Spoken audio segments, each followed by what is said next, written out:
미국 기상청에서 14호 태풍 찬투가 중국 대륙으로 향하다 갑자기 일본 열도를 향해 경로를 우회했다고 발표했습니다. 이에 일본 정부는 비상사태에 들어갔습니다.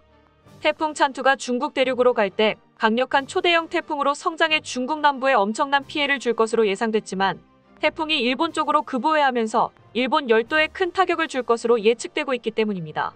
특히 일본 전문가는 초강력 태풍으로 인해 400개가 넘는 본토 인근 섬들이 수몰되고 있다고 전하는데요.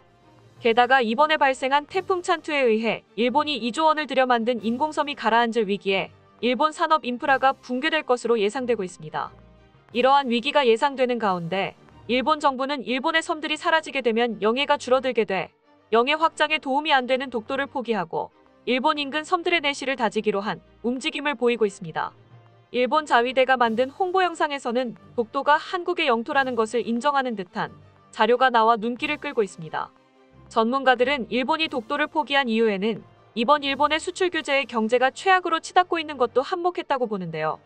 이번 태풍 찬투가 일본에 어떤 영향을 줄 것이며 일본의 섬들이 왜 사라지고 있는지와 일본이 왜 독도를 포기하고 있는지 그리고 일본의 수출 규제가 왜 독도를 포기하게 된 이유가 되는지 알아보겠습니다.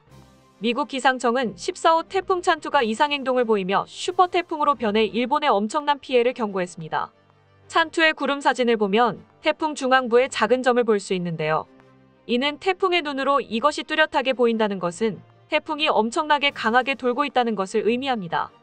애초에 찬투는 필리핀과 대만을 지나 중국 대륙으로 갈 것으로 예상했지만 미국과 일본 그리고 한국 기상청까지 찬투가 중국 상하이 부근에서 90도로 꺾여 일본 본토를 향해 우회할 것이라고 예상하고 있습니다. 보통은 각국의 기상청이 다른 예상을 내고 있었지만 이번에는 이례적으로 의견이 일치해 높은 확률로 찬투가 일본 열도를 정통으로 지나갈 것이라고 내다보고 있습니다.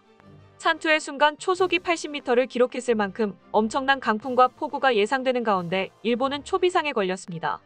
일본 재난대책본부는 급하게 국민들에게 태풍 대비 요령을 전파하고 있지만 별로 크게 도움은 안 될 것이라는 의견이 많아 고민이 깊다고 전해집니다. 현재 일본 정부는 수재민들이 발생하는 것만큼 큰 문제로 고민하고 있는데요. 일본의 섬들이 태풍과 해수면 상승으로 계속 수몰되고 있는 상황이 벌어지고 있습니다. 이는 곧바로 영해가 줄어들고 있음을 의미하고 있어 일본 정부는 영해 확보에 비상등이 켜졌습니다. 사라진 일본 섬은 에산베 하나키타코지마 지도에 홋카이도 사루우스무라에서 500m 정도 떨어진 곳에 있는 것으로 표시되어 있습니다. 아사히 신문에 따르면 일본 각지의 섬을 조사해 내력과 역사를 정리한 감춰진 섬 도감의 저자 시미즈 히로시가 다음 권을 쓰기 위해 취재차 현장을 확인하러 갔다가 섬이 없어진 사실을 발견했다고 전했는데요. 매체는 시미즈가 섬이 보이지 않자 사루우스무라 어업협동조합에 문의해 주변 일대 바다를 잘 아는 개발연구실의 기하라 도모이코가 해도를 손에 들고 조사에 나섰다고 말했지만 섬이 감쪽같이 사라졌다고 전했습니다. 또한 부근을 오가는 어부들의 어선에서도 확인할 수 없었다고 전해지는데요. 어업협동조합 내에는 1975년 그 부근에 작은 섬이 있어서 우회에 다녔다고 증언하는 나이든 사람도 있었습니다. 섬의 존재를 모르는 어부들도 어선에 장착한 바다 GPS 시스템에는 그 섬이 표시돼 있어 바닷속에 암초가 있을 것으로 생각하고 항해 시 우회하는 것으로 알려졌습니다. 이는 섬이 명백히 침몰했다는 증거가 되는데요. 일본 해상보안청은 이것 말고도 수몰 위기에 처한 섬들이 484개나 파악된다고 발표했습니다. 일본 전문가들은 일본의 섬들이 비나 강한 바람이 불 때 낙도 현상을 더 자주 볼 수 있다며 일본의 영해가 계속 줄고 있다고 전했습니다. 문제는 이뿐만이 아닙니다. 일본의 섬들이 수몰되는 것과 함께 일본의 산업 인프라를 제공하고 있는 인공섬들도 침몰 위기에 있다고 전해지는데요. 현재 일본이 공항으로 쓰기 위해 만든 인공섬이 이번 태풍으로 침몰할 수도 있다는 조사 결과가 나왔습니다. 그 공항은 오사카 간사이 국제공항으로 약 2조 3천억을 들여 만든 이 공항은 2018년도와 2019년에 이미 침수로 인해 공항 기능을 상실한 적이 있었습니다. 그런데 최근 미국 더리치스트는 자사 유튜브 채널을 통해 일본 간사이 국제공항이 곧 바다에 잠길 위기라고 전했습니다. 매체는 일본이 거금을 들여 2개의 인공섬을 만들었지만 자연의 힘 앞에 한없이 약한 모습을 보인다고 말하고 있는데요. 전문가들은 일본이 거의 매해 엄청난 돈을 들여 방파제를 쌓고 수해 복구를 진행하고 있지만 계속 공항에 해일 피해를 겪고 있고 해수면 상승으로 인해 몇 년 안에 잠길 것으로 전망하고 있으며 특히 이번 태풍이 관건이라고 말하고 있습니다. 만약 이번 태풍으로 간사이 국제공항이 침몰한다면 3조에 가까운 재산 피해가 발생하고 또한 오사카 일대의 하늘길이 막혀 큰 혼란을 야기할 수 있다고 전해져 일본 당국은 큰 비상에 걸렸습니다. 이에 세계 네티즌들은 말 그대로 20억 달러가 흘러내려가겠다. 그냥 가라앉게도. 왜냐하면 간사이 공항은 세계 최초의 수중 공항이 될 것이기 때문이지. 아마도 센다이 지진 때문일 것이다. 이는 또한 센카이 지진이 오고 있다는 징후일 수 있다라며 일본이 곧 침몰할 것 같다는 반응을 보이고 있습니다. 이것 말고도 여러 댓글 반응이 있었지만 일본을 동정하거나 걱정하는 댓글은 많이 볼 수 없었습니다. 이러한 댓글 반응으로 볼 때 세계적으로 일본의 명예가 얼마나 바닥을 치고 있는지 알 수 있는 대목이고 세계인들이 일본 정부를 신뢰하지 않는다는 것을 확인할 수 있는 계기가 되었습니다. 일본 정부는 영해 확보와 세계적 공감을 계속해서 1차 독도를 포기하는 움직임을 보이고 있습니다.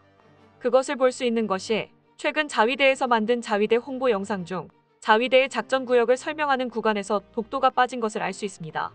일본 육상 자위대는 레이와 3년 연습 영상에서 훈련 부대와 거점 등을 표시해놓은 일본 전역 지도를 공시하는 동안 독도를 영토 범위에 포함시키지 않았습니다. 영상 왼쪽 위에 여백이 비어있어 만약 자위대가 독도를 표기하려면 충분히 표기할 수 있었는데 그렇게 하지 않은 것입니다. 더군다나 일본의 복잡한 해안선은 물론 부속도서까지 엄청 세밀하게 표기한 지도인데 끝까지 독도의 흔적은 찾지 못한 것을 보면 이는 확실히 독도를 한국의 영토라 인정한 것이라고 해석될 수 있습니다. 일본은 지난 2019년 7월 러시아 군용기의 독도 영공 침범 때도 전투기를 긴급 발진시키지 못하는 등 엉터리 영유권 주장에 한계를 노출해 왔었는데요. 그런데 일본 육상자위대가 약 30년 만에 전 부대가 참가하는 실기동 연습 계획을 발표하면서 독도를 자국 영역에서 명백하게 제외한 사실이 드러난 것입니다. 일각에서는 일본 정치권과 육상자위대 간에 독도에 대한 인식의 괴리를 보이고 있다고 전합니다. 일본 정치권에서는 독도를 일본의 영토라고 우기고 있지만 육상자위대는 독도에 한 번도 들어가 본 적도 없거니와 한국군과 싸우게 된다면 패배가 확실하기에 아예 자위대 작전구역에서 뺀 것이라고 하는데요. 군사 행동에서 실무 역할을 하는 자위대가 독도에 대해 포기하는 모습의 전문가들은 일본 정치인들은 그동안 독도를 찔러보기식 감으로 사용하며 자신들의 정치 생명을 위해 이용했을 뿐이라고 전했습니다. 또한 만약 일본이 진짜도 독도를 원하고 있었고 그 명분이 충분했다면 이미 30년 전에 행동에 들어갔을 것이라고 의견을 내놨습니다. 전문가들은 일본이 독도를 포기하게 된 또 다른 이유로 정치인들의 잘못된 대외 정치와 내정 불안을 꼽았는데요. 얼마 전 일본의 수출 규제로 외신들의 질타를 받는 것도 모자라 일본 언론들의 비난을 듣고 있는 상황입니다. 일본 아사히 신문은 한국에 대한 수출 규제는 어리석음 극치, 일본 기업만 손해라고 말하며 일본이 이번 수출 규제로 엄청나게 어려움을 겪고 있다고 지적했습니다. 수출 규제를 시작할 당시만 해도 일본이 반도체 관련 품목을 안 판다였으면 이제는 한국이 안 산다로 바뀌었다고 말했는데요. 매체는 일본이 이런 상황을 예상하고 있었지만 당시에 수출 규제를 결정한 아베 신조 총리 관저의 생트집에 각 부처도 고민했다며 특히 외무성과 경제산업성에서 신중론도 제기됐다고 전했습니다. 실무자들이 우려한 것은 일본의 관계 기업이 상당한 피해를 입을 수 있다는 것과 해당 기업에서 국가를 상대로 고소를 할지 모른다는 점이었다고 했는데 그럼에도 총리 관저는 그래도 괜찮으니 실시하라고 밀어붙였다고 전했습니다. 일각에서는 자위대도 독도에 관련하여 방어 실익이 없다고 보고하였지만 정치권에서 이를 묵살했을 가능성이 높다고 보고 있으며 이에 정치인들과 실무자들 간의 대립이 이뤄지고 있다고 보고 있습니다. 일본 기업인들도 정치권 인사들이 사업에 악영향을 주자 탈일본을 선언하고 있습니다. 아직까지 아베의 입김이 닿아있는 일본 내에서 일본 기업들은 더 이상 희망을 못 보고 한국으로 공장을 옮기거나 일본에서의 사업을 접고 한국에 투자하고 있습니다. 일본의 화학 대기업이자 세계 4위 규모의 포토레지스트 기업인 스미토모 화학이 한국에서 포토레지스트 생산을 시작한다고 밝힌 것인데요. 니혼게이자이는 최근 약 1,054억 원 이상을 투자해 한국에 새로운 공장을 세우고 2024년부터 생산을 시작할 예정이라고 보도했습니다. 세계 2위 포토레지스트 생산업체인 TOK도 수십억 엔을 인천 송도 공장에 추가로 투자해 생산 능력을 2배로 올리는 시도를 하고 있습니다. 불화수소 생산기업인 다이킨공업도 약 40억 엔을 들여 충남 당진에 불화수소 공장을 신설하기로 했는데요.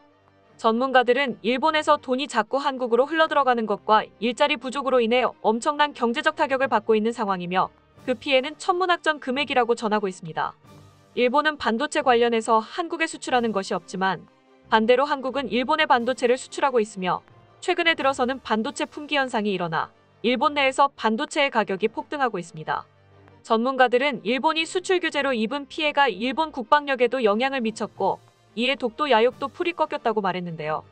사람들은 일본이 그동안 해온 악행에 천벌을 받고 있으며 일본이 망할 날이 머지않아 보인다고 평가하고 있습니다. 끝까지 시청해주셔서 감사합니다. 도움이 되셨다면 좋아요를, 다른 이야기도 궁금하시면 구독을 눌러주세요.